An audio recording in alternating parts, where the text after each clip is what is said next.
Hey everyone, welcome once again to Macau, wherever you're tuning in around the world. We are looking at Engel van der Zande of the Netherlands as he prepares himself for qualifying for the GT World Cup. That's right, the FIA GT World Cup, a first in motor racing worldwide. And we've got some of the greats like Stefan Mücke of Germany, Aston Martin, fastest after last practice. Now, let's get down to the nitty-gritty of this session. There is a 28-minute session, and I think tactics will come into play here. We're watching everybody trying to get in some free space. Cross the line then, and it is Engel van der Zande of Holland who sets the pace at 2:20.2. Mauro Engel goes top at 2:18.168. That number one car stays at the top of the times, a 2:18.168 for Mauro Engel. I don't believe it. That could really change this session. Car stuck right in the middle of the track. Session stopped, so red flag comes out, and the session being stopped for the recovery.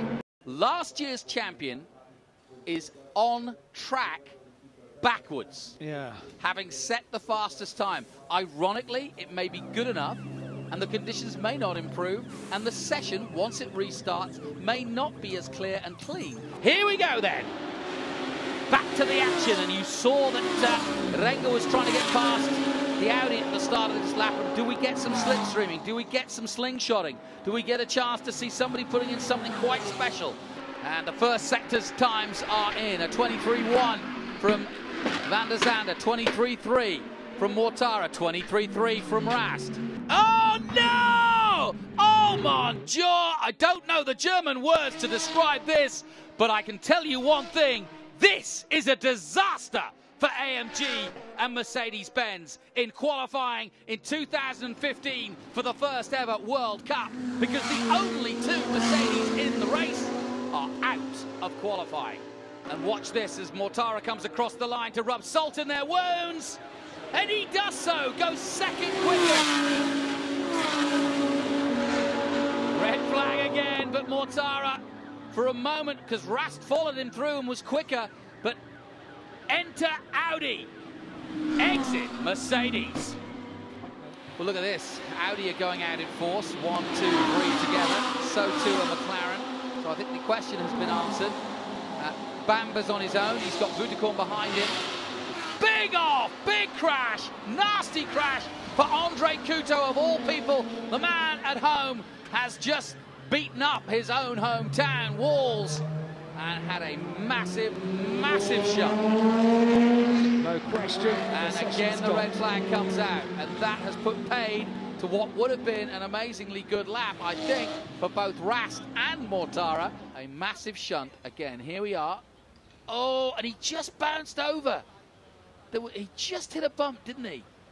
He just amazingly missed the wall there, but then took it very heavily on the driver's side, actually. And never a sight you want to see. And the radiator really did pouring out the coolant already. And here we go then. 4 minutes to go. It really is going to be a case of 2 flying laps. Maybe the Audis are on flying form. Out of Fisherman's almost touching the wall from Mortara. Right behind him, René Rast is on a quicker time, possibly, but it's going to be Audi. Out of the last corner comes Mortara. He crosses the line. What's his time? He goes quicker. 18.1, but here comes Rast.